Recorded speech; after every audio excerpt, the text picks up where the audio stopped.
Okay, you crazy vatos! Do you want to speed farm high level greater rifts? Well, this is how you do it. So I'm talking high level as in 110s, 115s, 120 speed farming. And obviously, high greater rifts is going to depend on your Paragon level, your gear, and also how much time you actually spend playing the game. So right now I'm pushing like into the 140 greater rift area. So anything around 110, 115, 120, if I can speed farm that and get some Paragons happening, then that's pretty good. Especially if I can do it in like 2 to 3 minutes. So right now I'm going to show y'all how I do it with my Necromancer Bone Spear.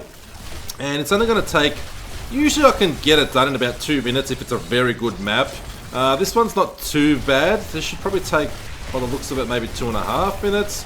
Obviously, the best way to level up your Paragon and farm your Paragons is by doing rat runs. Everyone knows that now. If you don't know that, if you play solo, you may not know that. So rat groups is one thing, but it's also a discussion for another time, another video. But as you can see there, the purple bar is moving pretty nicely. Also, it's going to depend on pylons you get, elites and enemy types that spawn. All that sort of stuff is going to be taken into account. But generally, you'll be doing these runs between 2 to 3 minutes. 2 to 3 minutes is not a long time to spend in the Greater Rift if you're going solo. And like right here, I could have missed this pylon. It was great that I came this way. I could have kept going up there, but it probably might have been a dead end, so we probably would have had to go here anyway. So obviously, luck of the draw is a big factor as well. Getting a nice, big, wide, open outdoors map is definitely the one that you want the most. Like right now we're getting a crappy one here with walls and hallways. Like these suck. These are the worst. For me anyway, I hate these maps. The first one wasn't too bad, but not the best either. So I could have waited around to do some until the perfect map popped up for this example. But we're just gonna, we're showing you like, you know, real life proper stuff, like legit stuff. And this is it. This is like a random map that I just went into randomly first shot. Wasn't fishing for like the perfect map or anything, just to make a good video. I'm showing you like, this is like for real. The truth. So right now we've got some walls, like this isn't the best. At least there's a pylon down here. It's a shield pylon too, which is good. So this is a version of the Bone Spear build for the Necro. I've just changed this around specifically for speed farming. And you can still optimize it how you like as well. As you can see, there's a much wider radius with Bone Spear. Now, obviously, if you're pushing greater rifts, well, not obviously, some of you may not know, so sorry for saying obviously, but if you're looking to push greater rift personal, greater rift times and levels, then the poison Bone Spear is the way to go. It's the best for soloing if you want like the highest greater rift clear. But for speed farming, something like this will be better than your poison Bone Spear. Simply because of the radius of the killing here, as you can see. And it's just faster. So Rift Garden has popped. As you can see there's a lot of time that we saved. A lot of time remaining. So let's see how we did there. 11:30, nice and quick. Let's go to town and see exactly what's involved. Alright, so we're back in town, cozy, and let's open up and see what we're dealing with here. So you've got the Masquerade helm, you've got the Masquerade shoulders, Masquerade chest, Masquerade gloves, and boots. But we're using Captain Crimson's belt and Captain Crimson's pants here. Haunted Visions for the amulet slot. I'm using Nemesis braces there.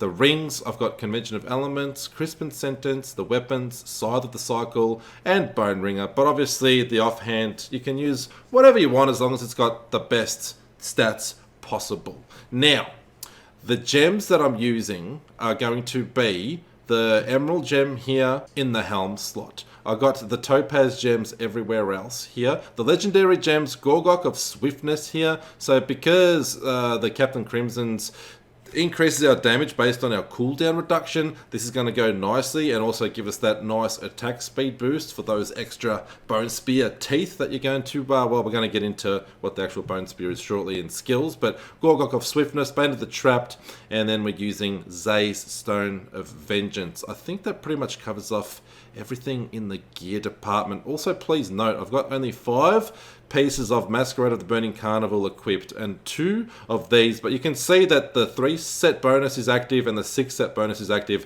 That's because if we go to the Paragon, the Canos Cube over here, hopefully my big head's not in the way, kind of is, but that's alright, we're using the Ring of Royal Grandeur, so we don't have to use, we can use 1 item less to get that full set bonus. But also, while we're here, Maltorius's Petrified Spike we're using Gelmindo's Marrow Guards because we've got the Nemesis Braces. You can swap and change this however you like. I like this, obviously, because we're going for a speed farming build here, so I do like Nemesis Braces. If you're super squishy, you can put Razeth's Shoulders in there and equip Gelmindo's. Totally up to you. You can definitely mix and match. That's the beautiful thing about Diablo.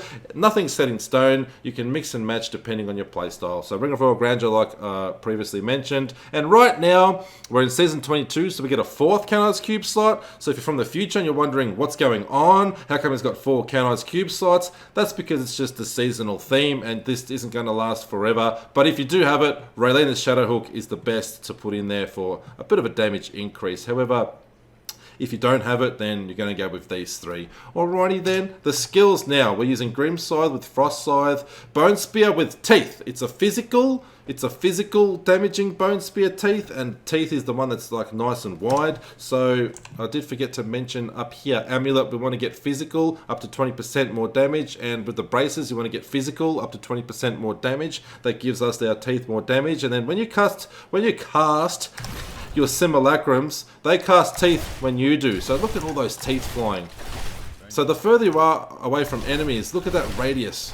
So you get a lot of teeth flying at you, and that's what does that awesome damage and kills more enemies at once, as opposed to your poison bone spear, which only fires the 1 bone spear. Look at all those teeth flying. Alright, back to skills. We're using Frailty with Early Grave. Again, kills enemies that are at 18% health. Simulacrum with Reservoir, but you don't have to put any rune in there because of our Masquerade set, we get the bonuses for every single Simulacrum, so it's all good. Blood Rush with Metabolism, Bone Armor Dislocation. This is nice because we haven't got that damage reduction from Razeth's and also Dainty's Binding, which you can also have if you have like the full 6 piece of Masquerades equipped. But because we don't have those 2 pretty critical damage reduction items, we're relying solely on Captain Crimson's here.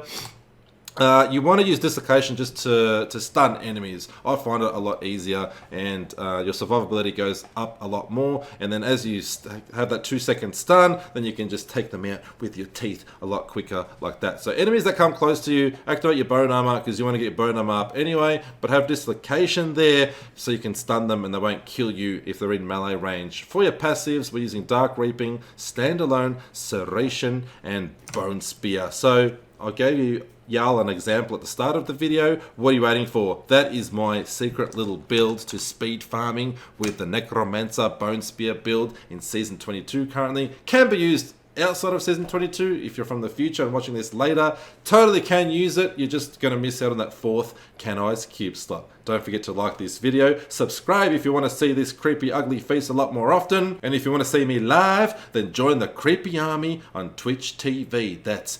twitch.tv/Panic13. Your creepy damn uncle. Your favorite creepy uncle in this universe.